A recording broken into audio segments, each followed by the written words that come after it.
Amid an explosion of innovation resulting in unlimited disruptive technologies, technologies that have spawned a new normal, pushing the boundaries and defining yet even another new frontier, the evolution of programmatic marketing.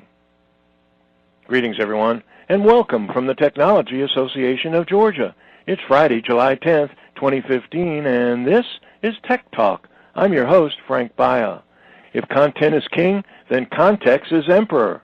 How do you deliver the right content through the right channel to the right target audience at precisely the right time, especially to today's, albeit tomorrow's consumer, who is always on, seamlessly shifting between devices to consume content, be it mobile, tablet, desktop, or connected TV.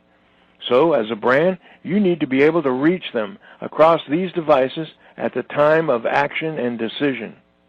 Up to the Tech Talk, the Exchange Lab, with brands and agencies to plan and execute the most effective strategic digital advertising campaigns imaginable, and each campaign uniquely tailored to every marketing objective automatically. It's a Tech Talk on programmatic marketing and how you can evaluate and act upon 1 billion audience reactions every day. Think what Minority Report visioneered as science fiction and get ready to experience the Exchange Lab, a reality you simply will not believe. Be overwhelmed for yourself as we Tech Talk the future of programmatic marketing with co-founder and CEO of the Exchange Lab, James Aitken. This edition of Tech Talk is brought to you by GlobalSpeak.com, new media consultants, corporate video and audio communications, video and audio production and distribution, live and virtual event production. Tag TV and Tag Radio is a service of GlobalSpeak.com, creatively delivering powerful marketing, video, and audio solutions. James, welcome to Tech Talk. Hey, Frank, how you doing? We rarely get the opportunity to be at such a cutting edge as I think we're going to be talking about today. So much dynamics have happened across every vertical in technology. The disruption is ubiquitous, it really is. But I don't think a lot of people realize how much change has happened in marketing and even marketing sales automation and some of the impact that it has had in traditional advertising and traditional media. So I think one of the things obviously we're going to talk about today, beyond the Exchange Lab, which I really want to get into, is the whole concept of this multi-platform approach to programmatic, I can say that, advertising. But let's start with the Exchange Lab. James, tell us about the company and a little about the new trading platform. Yeah, sure. Exchange Lab is founded out of London, England. It's founded by a veteran digital media team. We've been working together for over 15 years, originally involved in third-party ad-serving technology in the late 90s. I worked for a company there called Avenue A, who invented the one-by-one pixel, which was a tracking pixel, which helped marketers understand the value of buying media and seeing users actually transact, and it triggered that one-by-one pixel. Think of it as a tripwire, and it's pretty much been used now by many different technologies and marketing companies. We've been together for years. We sold our last business up into the Microsoft ecosystem and got back together around Exchange Lab. Really, the premise of Exchange Lab was we didn't want to just be stuck fishing in one ocean, be it Microsoft. We want to fish all the oceans of digital inventory, be it Microsoft, Google, Facebook, AOL, et cetera, et cetera. So that's the company, founded out of London, opened up in North America in 2010, and it's been growing at a remarkable pace. And in what we were doing in terms of all these ad technologies were being bought by the big internet titans like the Yahoos, buying Right Media and Blue Lithium, to AOL buying ad.com. You now see Atlas, part of Facebook, our old ad-serving technology. Basically what was happening was there was a huge automation of how you buy media. And what we really wanted to do with Exchange Lab was access all those media suppliers. So think of it as all the oceans in the world. We want to fish them all. And that's really where Proteus came into effect where we needed to build a layer to enable our traders, and we do call them traders now, who trade the digital inventory. We created a platform called Proteus, that layer on top, which enabled our traders to access all those Internet Titans inventory pools. And that's really Proteus. Proteus, as you might not know, he is Poseidon's first son, and he's the god of the changing ocean. And in ad tech, that ocean changes dramatically year on year, so we thought it was quite a suitable name. Well, let's talk. I want to get into some of the conceptual aspects of it, the benefits and the misconceptions, because I think that obviously it's a matured environment, but I'm sure a lot of our listeners are not as familiar when we talk about digital assets, digital inventory, talk about trading. What is the ecosystem? I mean, describe it from the standpoint, let's say, of more of a Luddite who's looking at the reach and frequency and some of the traditional methodologies of the old advertising platforms. How does this particular thing work? Does a client themselves go to the exchange? Is there players that go to the exchange and resell the clients? Go ahead. Yeah, sure. I mean, it all evolved when the Internet first evolved, where people built websites and they sold their ad space. In order to sell their ad space, they needed ad serving technologies. A lot of those technologies were bought up by the big Internet Titans. You look at Google buying DoubleClick in 2006 for $3.2 billion, and it's continued to develop. So then those ad-serving technologies, there became a classification called supply-side platforms that would enable those web publishers to more effectively monetize their inventory. So have multiple supply-side platforms involved so they could get higher prices on that inventory. CPM, that is, an old magazine newspaper cost metric. CPM's been primarily used in the digital ecosystem. So they're trying to drive up their eCPMs. Now another thing took place, which were demand-side platforms, which represented advertisers that were looking to find their audiences. And those technologies really came out in 2008. And you've seen AppNexus. AppNexus actually is an interesting play. It's on both sides of supply-side platform and demand-side platform. But to give you an idea of the demand-side platforms, there's DBM, which is DoubleClick Bid Manager, owned by Google. There's AOP, which is owned by AOL. There's the Trade Desk, which is a very strong independent. TubeMogul, which is really predominantly for video inventory. So really, there's a lot of players. There's a lot of different technologies that help monetize inventory and add value for advertisers. Now, is your platform an expediter, or is it an actual market itself that allows for, when you mention an exchange, when we think in terms of trading exchanges, does the market drive itself up by supply and demand? Absolutely, and we saw that with search back when the search, cost per click pricing went up based on supply and demand. We're now seeing that with CPM. So what really our Proteus is really just, think of it more as a Bloomberg trading terminal, which enables our traders to trade across all the various exchanges that are there at scale. So that's really where it sits, which is an independent agnostic layer on top, which really ingests all the data inputs, be it the return on investment from the client-side data sets to the pricing that we saw on the supply-side platforms to the optimization algorithms that are executed on the demand-side platforms. So it's really a business management layer on the top that helps marketers execute digital media buying. Well, and I'm oversimplifying by using the word automation, but in a programmatic type of an environment, the benefits are clearly the efficiency, I'm guessing, and the access to immediate information, immediate opportunities, but that's me guessing. Tell us a little bit about the benefits of using a multi-platform approach.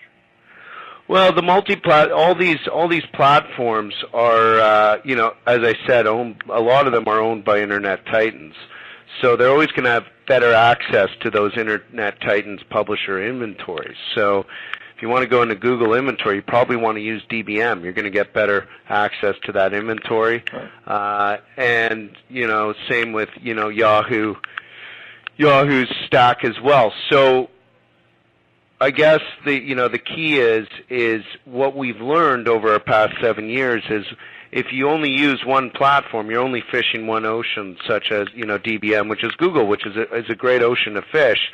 But we find when you use 3 to 5 platforms, your performance in terms of your return on investment increases at 140%.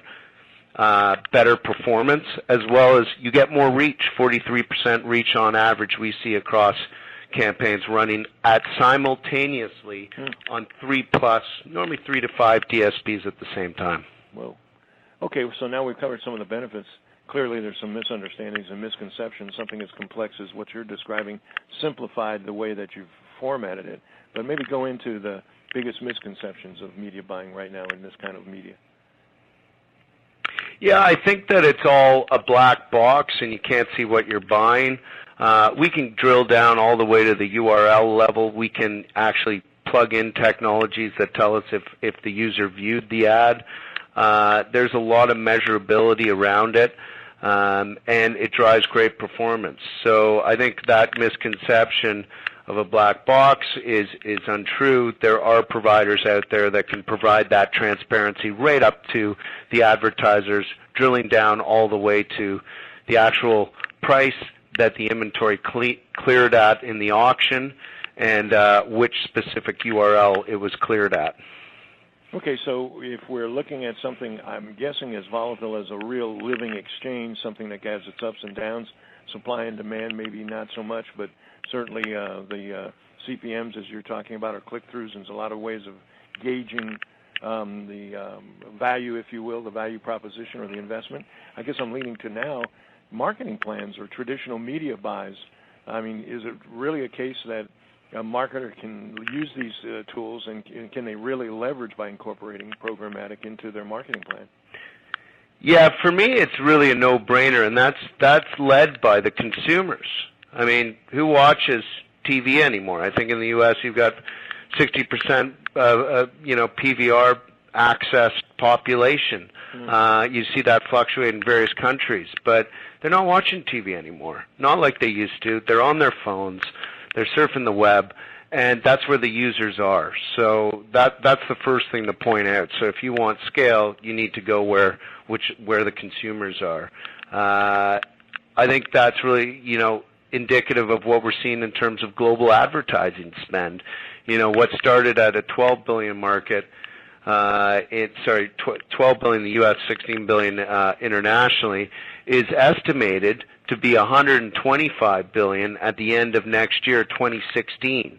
That's 25% of all advertising is going to be bought in this fashion, which is huge. It is.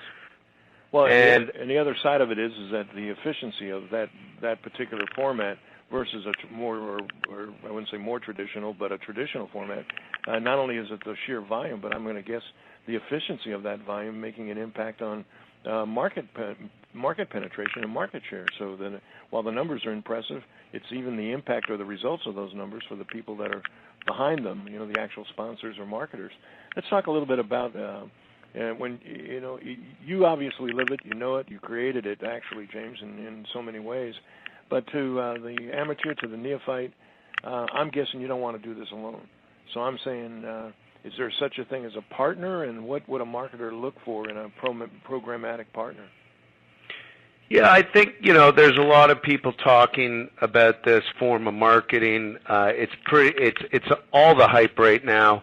I think the essential thing is finding partners that are transparent in terms of their pricing, all the way down to the URL level, and partners that have some good ad tech background. I mean, our team comes from ad serving and what we used to say trafficking, so trafficking those tags out to publishers. What we're seeing now is a movement. Our chief technology officer is out of the City of London. The City of London is very much like Wall Street. So you have a lot of skill sets coming in from people that trade stock at scale. Once automated trading begins, everyone moves to it because it's more efficient. That's what happened with the stock market. That's what is happening to the advertising market. Right. So it's finding people that, partners that have, some good tech expertise, that are transparent on their pricing, and that have some good, interesting strategic sides for trading, I think is the way to look at it. When we're buying across all these DSPs, we might have a portfolio of 16 DSPs that we're buying on, and we'll be optimizing through that. And think of it more as a portfolio manager from a finance company. That's the way you have to look. I mean, this stuff you can see if it's working in real time and change it quick. You need a partner that's agile and can act and make that happen. And most of those partners need some sort of technology backed business. Well, and it's a cliche. Obviously, change now has moved into so many adjectives. We talk about fluidity, dynamic fluidity, exponential growth. I mean, and what we're talking about here is something that is not bionic in any case or biological in terms of its evolution. It's almost phantasmagoric. I mean, it's a case where it's instantly morphing or instantly changing. Can you grab the future? Eastern philosophers say catching water. What sort of advances do you see happening in programmatic over the next, say, 5 years? Well, I mean, I always see, the one thing, an imagery that might capture your audience is, Minority Report, where Tom Cruise is walking through and they're tracked. That's a scary side of it, but you look at Japan, you can buy stuff at the subway, and on your way home you're targeted and re-messages as you're picking up your product from the train station. I think it's just going to be part of our daily life. The reality is it adds a lot of value. When I first got into the business back in 98, and Amazon started cookie technology, which I'd go to Amazon and say, "Hey James, welcome back. Here's 25% off ski books out in Western Canada." It's because they know I ski out there, and I bought books last time, and it was great to be retargeted with that ad. Now it can go horribly wrong, but I think as become more sophisticated with the media, it's hopefully going to benefit the end consumer. I think the reality is this all benefits the end consumer. The consumer has all this huge amount of content they can access on their iPhones, on their PCs, and it's all free. 20 years ago, you'd have to pay for it, and it's all targeted and relevant to them. You can surf a site and you get more targeted advertising on products and promotions or content that actually you're interested in.